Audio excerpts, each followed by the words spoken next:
بسم اللہ الرحمن الرحیم۔ سوال نمبر 31، متى يقدم المفعول على الفاعل جوازا؟ جواب نمبر 31، يقدم المفعول على الفاعل جوازا عند وجود قرينة معنوية نحو فهم المعنى موسى، أو لفظية نحو ضرب أخاك الأمير، غير أن حفظ الترتیب أولى۔ سوال نمبر 32، متى يقدم المفعول على الفعل والفاعل وجوبا؟ جواب نمبر 32، يقدم المفعول على الفعل والفاعل وجوبا في 3 مواضع۔ متى كان له صدر الكلام نحو من رأيت وأن تضرب أضرب۔ الثاني، متى وقع فعله بعد فاعل جزاء في جواب أما وليس للفعل مفعول آخر مقدم نحو أما اليتيم فلا تقهر۔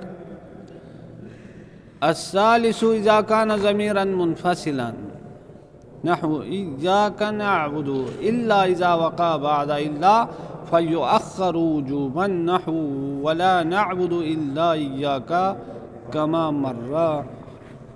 فرماتے ہیں، کیا فرماتے ہیں؟ سوال نمبر 31 میں سوال یہ ہے کہ متى يقدم المفعول على الفاعل جوازا، کب مفعول کو مقدم کیا جاتا ہے فاعل پر اور یہ مقدم کرنا جائز ہے، واجب نہیں ہے۔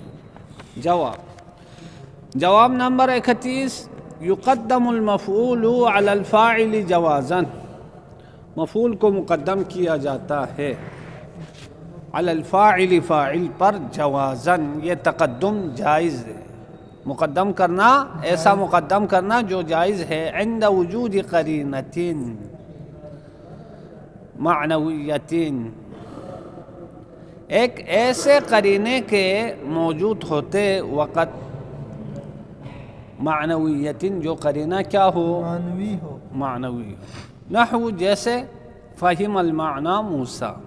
اب معنی بھی اس میں مقصور ہے، موسیٰ بھی اس میں مقصور ہے، دونوں کیا ہے؟ اس میں مقصور ہے، دونوں کیا ہے؟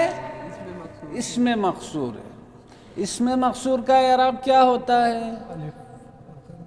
تینوں صورتوں میں تقدیر ہوتا ہے، رفعی حالت میں ضمہ تقدیر، نصبی حالت میں فتح تقدیر، اور جری حالت میں کسرہ تقدیر، یعنی تینوں اعراب تقدیر میں ہوتے ہیں۔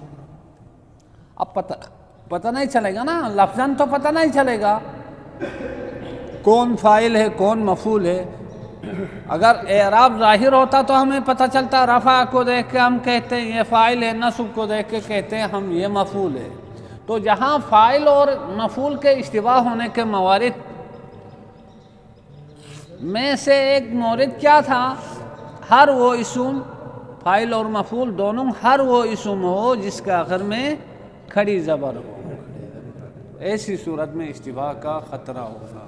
تو ادھر کیا کہا تھا؟ جب اشتباہ کا خوف ہو تو فاعل کو مقدم کرنا ہے، لیکن یہاں اشتباہ کا خطرہ نہیں ہے، کیوں؟ اس لیے کہ قرینہ معنوی موجود ہے، قرینہ معنوی موجود ہے۔ وہ قرینہ معنوی کیا ہے؟ معنی کو سمجھنا کس کا کام ہے؟ انسان کا کام ہے، کسی جانور کا کام نہیں ہے، کسی لفظ کا کام نہیں ہے۔ سمجھ میں آئی بات؟ فہم المعنی، معنی کو سمجھ لیا، کس نے سمجھ لیا؟ موسیٰ نے سمجھ لیا۔ پس قرینہ معنوی کے اعتبار سے ہمیں سمجھ میں آ رہا ہے سمجھنے والا موسیٰ ہے، جس کو سمجھا جاتا ہے وہ معنی ہے، جس کو وہ کیا ہے؟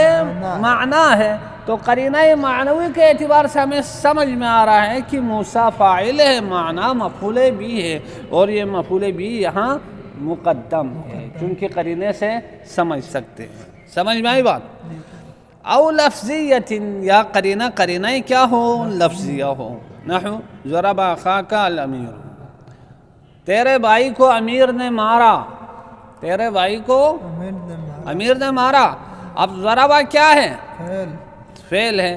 اخاکا کیا ہے؟ مفعول بھی ہے. الامیرو کیا ہے؟ فاعل ہے. قرینہ لفظیہ کس طرح ہے شیخ حجاز؟ امیرو مرفوع ہے. فاعل کیا ہوتا ہے؟ مرفوع ہوتا ہے. تو لفظ بتا رہا ہے یہ امیر فاعل ہے. اخاکا یہ منصوب ہے. نصب کی علامت کیا ہے؟ الف ہے. نصب کی علامت کیا ہے؟ الف ہے. جب اسماء ستہ مکبرہ اضافہ ہو کس کی طرف؟ یا متکلم کے غیر کی طرف، تو حالت رفعی میں واو آئے گا، نصبی میں الف آئے گا. یہاں جو ہے مفعول بھی ہے اور نصبی حالت میں الف ہے، اور یہ اضافہ ہے یا متکلم کے غیر کی طرف. وہ غیر کیا ہے؟ کاف ہے. اس کی طرف اضافہ ہے، لہٰذا یہ منصوب ہے. نصب کی علامت الف ہے. یعنی لفظ سے ہی آپ کو سمجھ میں آ رہا ہے. لہٰذا یہاں اشتباہ نہیں ہے. ہاں تو آپ مفعول کو مقدم، آپ کا مفعول بیہ کو مقدم کرنا جائز ہے چونکہ قرینہ لفظیہ موجود ہے. غیر ان حفظ الترتیب اولا، در حال کی اس بات کے علاوہ کہ ترتیب کو یاد رکھنا بہتر ہے. ترتیب کو یاد رکھنا بہتر ہے. ترتیب کا خیال رکھنا کیا ہے؟ بہتر ہے. ترتیب کیا ہے؟ فاعل پہلے ہونا چاہیے، مفعول بعد میں ہونا چاہیے. سمجھ میں آئی گل؟ والاصل فی الفاعل ان یقدم، والاصل فی الفاعل ان یقدم، والاصل فی المفعول ان یتأخر. سمجھ میں آئی بات؟ اچھا تو اگلا سوال تھا یہ گل سمجھ میں آئی مکمل؟ اچھا آگے چلو. سوال نمبر 32. متى يقدم المفعول على الفعل والفاعل وجوبا؟ کب مفعول بھی کو مقدم کیا جاتا ہے فعل اور فاعل دونوں پر وجوباً؟ اور یہ مفعول بھی کا مقدم کرنا فعل اور فاعل دونوں پر واجب ہے. جواب نمبر 32 کیا ہے؟ یقدم المفعول علی الفعل والفاعل وجوباً. حضرت مفعول کو مقدم کیا جاتا ہے فعل اور فاعل دونوں پر وجوباً، واجبی طور پہ. یعنی ایسا تقدم جو کہ واجب ہے. فی ثلاثۃ مواضع، 3 موارد میں. کتنے موارد میں؟ 3 موارد میں. پہلا مورد الاول. اب میں وہ مواضع آپ سے نہیں پوچھوں گا یہ کیا ہے. یہاں 3 سے لے کے 10 تک کی تمیز جمع مجرور. یہاں کیا ہے؟ عین کے اوپر زبر ہے. قبلہ صاحب یہ آپ نے اس دن بتایا تھا یہ کہہ رہے غیر منصرف ہے. شاباش. حالت جری میں فتح آتا ہے. ٹھیک ہے شکر ہے اللہ دا. یا تہتنو الاول. اب 3 موارد میں سے پہلا مورد متا کان لہو صدر الکلام، جب بھی حضرت مفعول کے لیے صدارت کلام حاصل ہو. جب بھی مفعول صدارت کلام طلب ہو، یعنی مفعول بھی کے لیے صدارت حاصل ہو، صدارت ثابت ہو، تو ایسی صورت میں مفعول کو فعل اور فاعل دونوں پہ مقدم کرنا واجب. کیوں؟ اگر مؤخر کریں گے تو اس کی صدارت ٹوٹ جائے گی. اس کی صدارت ٹوٹ جائے گی، اس کی صدارت نہیں رہے گی. لہذا اس کو مقدم کرنا واجب ہے. نحو جیسے من رائتا، تو نے کس کو دیکھا.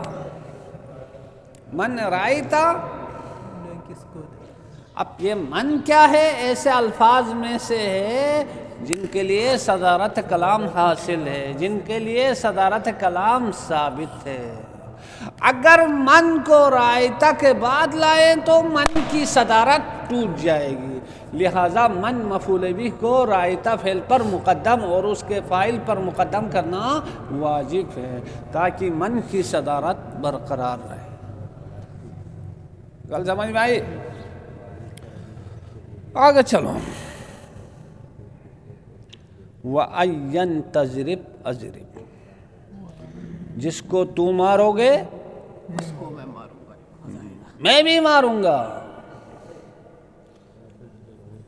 جنہوں تو مارو گے انہوں میں ماروں گا۔ اب کیا ہے؟ این، یہ ایو صدارت کلام طلب صدارت کلام ان الفاظ میں سے ہے جو ہمیشہ صدارت کلام چاہتے ہیں، ہمیشہ ان کے لیے صدارت حاصل ہے، ان کے لیے آغاز حاصل ہے۔ لہٰذا اگر تجرب کے بعد لائیں گے تو این کی صدارت ٹوٹ جائے گی، جو کہ صحیح نہیں ہے۔ تو این مفعول بھی ہے کس کے لیے؟ تجرب کے لیے۔ تجرب فعل ہے، اندر ضمیر انتا ہے، اس کے لیے فاعل ہے۔ فعل و فاعل مل کر کیا بنے گا؟ فعل فاعل بن گیا۔ این مفعول مقدم، این کیا ہے؟ مفعول مقدم ہے، کس کے لیے؟ ضربتہ کے لیے۔ پھر یہ فعل و فاعل مل کر فعل، مفعول مل کر فعل شرط، اور اضرب جو ہے اس کے لیے جواب شرط۔ جواب شرط۔ ایک مورد کا آپ کو سمجھ میں آیا؟ جی آگے چلو۔ متا وقع فعلہ بعد فاعل جزائی فی جواب اما، جب بھی مفعول بھی کا فعل واقع ہو بعد فاعل جزائی، اس فاعل جزائیہ کے بعد، فی جواب اما، جو اما کے جواب میں واقع ہوتا ہے، جو اما کے جواب میں واقع ہوتا ہے۔ وَلَيْسَ لِلْفِعْلِ مَفْعُولٌ آخَرُ، اور نہ ہو فعل کے لیے کوئی اور مفعول، فعل کے لیے ثابت نہ ہو، فعل کے لیے حاصل نہ ہو کیا؟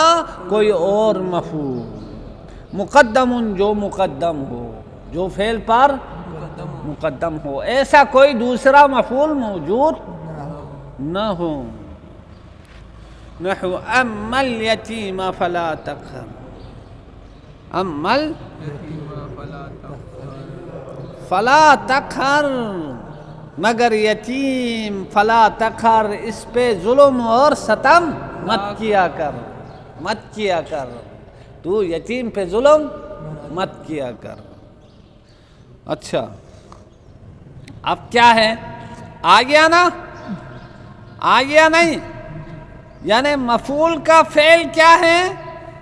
اس فا کے بعد واقع ہو گیا جو اما کے جواب میں واقع ہو گیا ہے، اور فعل کے لیے کوئی اور مفعول بھی نہیں ہے جو فعل پہ مقدم ہو، بلکہ خود مفعول بھی کیا ہے؟ اما کے بعد واقع ہو گیا ہے، اور وہی فلا تقہر پہ مقدم ہے۔ لہذا کیا ہے؟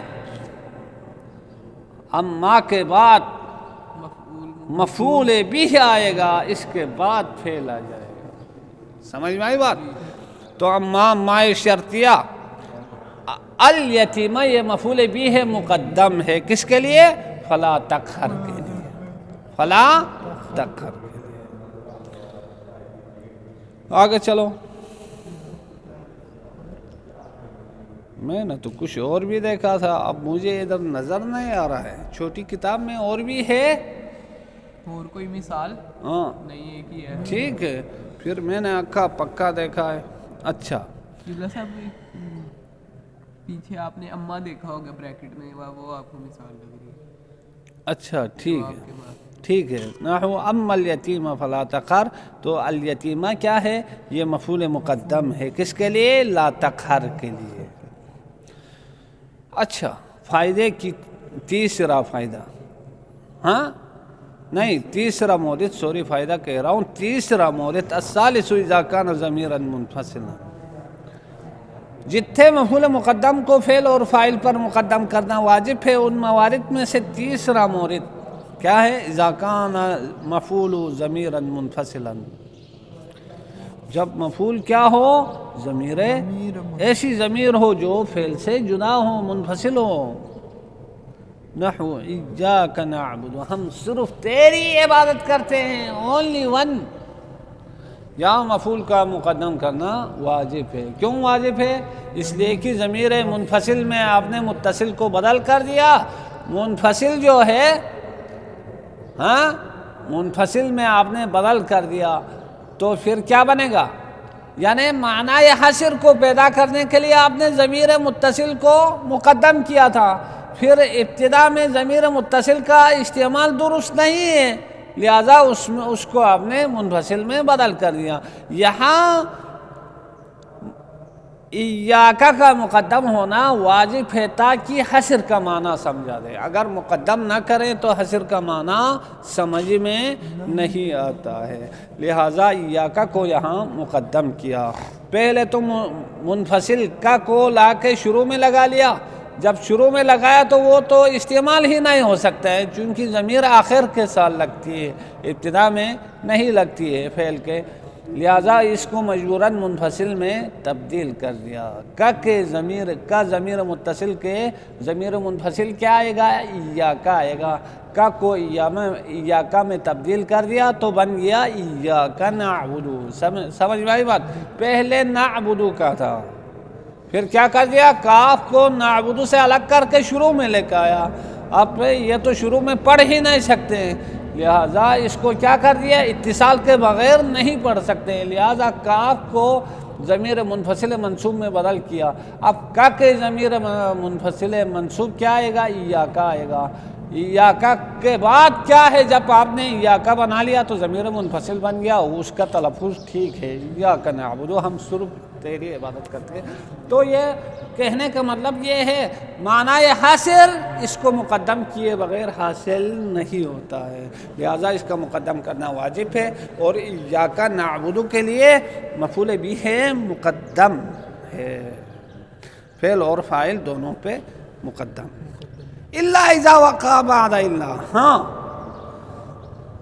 جب واقع ہو، کیا واقع ہو؟ مفعول بھی واقع ہو، کس کے بعد؟ بعد الا، الا کے بعد واقع ہو، مفعول بھی الا کے بعد واقع ہو، مفعول بھی الا کے بعد واقع ہو، الا کے بعد واقع ہو، مفعول بھی الا کے بعد واقع ہو تو فیؤخر وجوبا، مفعول بھی کو حتماً اور وجوباً اس کو مؤخر کیا جائے گا، اس کو مؤخر کیا جائے گا، یعنی اس کو مؤخر کرنا واجب ہوگا، چونکہ وہ کیا واقع ہو رہا ہے؟ محصور واقع ہو رہا ہے یا محصور فی واقع ہو رہا ہے؟ اللہ جانے، وہ آپ خود سوچو، محصور واقع ہو رہا ہے یا محصور فی واقع ہو رہا ہے؟ محصور فی۔ نحو ولا نعبد الا ایاک، ہم عبادت نہیں کرتے ہیں مگر یا صرف تیری عبادت کرتے ہیں، اونلی ون، تو الا کے بعد واقع ہو گیا، لہذا مفعول کو مؤخر کرنا واجب ہو جائے گا، چونکہ الا کے ذریعے اس کو حصر کرنا ہے، سمجھ میں آئی بات؟ ہاں، الا سے پہلے یہ نہیں آ سکتا ہے۔ وصلی اللہ علی محمد وآلہ الطیبین الطاہرین۔